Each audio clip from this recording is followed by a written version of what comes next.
بسم اللہ الرحمن الرحیم۔ شروع اللہ کے نام سے جو بڑا مہربان نہایت رحم والا ہے۔ اللہ پاک نے جب حضرت آدم علیہ السلام سے حضرت بی بی حوا رضی اللہ تعالیٰ عنہما کو پیدا فرمایا تو حضرت آدم علیہ السلام نے ان کی طرف دست محبت بڑھانے کا ارادہ کیا تو فرشتوں نے عرض کی، اے آدم علیہ السلام ٹھہر جائیں، پہلے ان کا مہر ادا کریں۔ آپ علیہ السلام نے فرمایا، ان کا مہر کیا ہے؟ فرشتوں نے عرض کی، ان کا مہر یہ ہے کہ آپ ہمارے سردار محمد مصطفیٰ صلی اللہ علیہ وآلہ وسلم پر 3 یا 10 مرتبہ درود پاک پڑھیں۔ چنانچہ آپ علیہ السلام نے درود پاک پڑھا اور فرشتوں کی گواہی سے آپ علیہ السلام کا حضرت بی بی حوا رضی اللہ تعالیٰ عنہما سے نکاح ہو گیا۔ اس سے معلوم ہوا کہ نبی کریم صلی اللہ علیہ وآلہ وسلم ہر موجود چیز کے لیے وسیلہ ہیں، یہاں تک کہ اپنے والد حضرت آدم علیہ السلام کا بھی وسیلہ ہیں۔ ناظرین، اللہ کریم نے زمین و آسمان بنانے سے پہلے فرشتوں کو پیدا فرمایا، پھر جنات کو آگ کے شعلے سے پیدا کیا گیا اور ان کے بعد انسان کو پیدا کیا گیا۔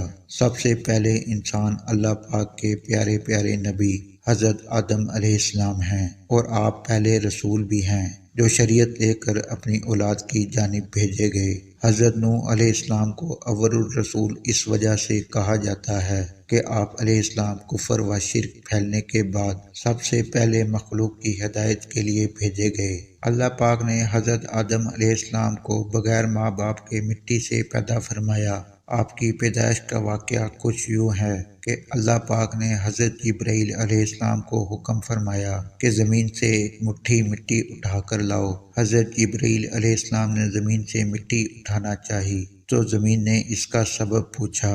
آپ نے سارا واقعہ بیان کیا۔ اس پر زمین کہنے لگی، میں خدا کی پناہ چاہتی ہوں اس بات سے کہ مجھ سے کچھ کم کیا جائے یا میری کوئی چیز خراب کی جائے۔ حضرت جبرائیل علیہ السلام مٹی لیے بغیر واپس لوٹ آئے اور عرض کی، اے میرے رب، زمین نے تیری پناہ مانگی تو میں تیرے نام پاک اور تیری عزت کا ادب کرتے ہوئے واپس آ گیا اور اسے پناہ دے دی۔ پھر اللہ پاک نے حضرت میکائیل علیہ السلام کو بھیجا تو انہوں نے بھی اسے پناہ دے دی اور بارگاہ الہی میں وہی عرض کی جو حضرت جبرائیل علیہ السلام نے کی تھی۔ پھر اللہ پاک نے حضرت اسرافیل علیہ السلام کو بھیجا تو وہ بھی اسی طرح واپس آ گئے۔ پھر حضرت اسرائیل علیہ السلام کو بھیجا۔ جب زمین نے ان سے پناہ مانگی تو انہوں نے فرمایا، میں اس بات سے اللہ کی پناہ مانگتا ہوں کہ اس کے حکم پر عمل کیے بغیر واپس چلا جاؤں۔ چنانچہ انہوں نے زمین سے مٹی لے لی تو اللہ پاک نے روح قبض کرنے کا کام بھی انہی کے ذمہ لگایا کہ تم نے ہی اس مٹی کو زمین سے الگ کیا ہے، تم ہی اس کو ملانا، اور ان کا نام ملک الموت یعنی موت کا فرشتہ رکھا گیا۔ حضرت عبداللہ بن عباس رضی اللہ تعالیٰ عنہ نے ارشاد فرمایا، بے شک اللہ پاک نے آدم کو جمعہ کے دن عصر کے بعد پیدا فرمایا۔ حضرت آدم علیہ السلام چونکہ تمام انسانوں کے والد ہیں،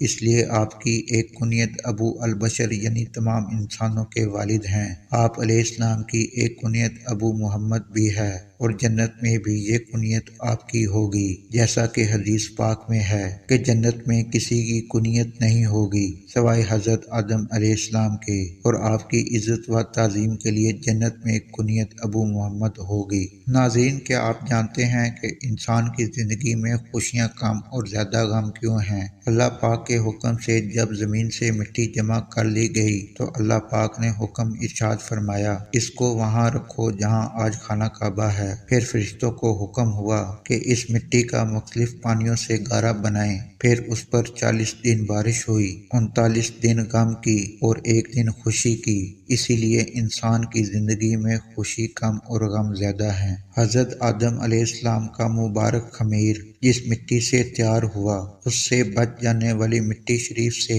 کھجور کا درخت بنایا گیا، جیسا کہ مسلمانوں کے چوتھے خلیفہ حضرت علی رضی اللہ تعالیٰ عنہ بیان کرتے ہیں کہ حضور اکرم صلی اللہ علیہ وآلہ وسلم نے ارشاد فرمایا، کھجور کا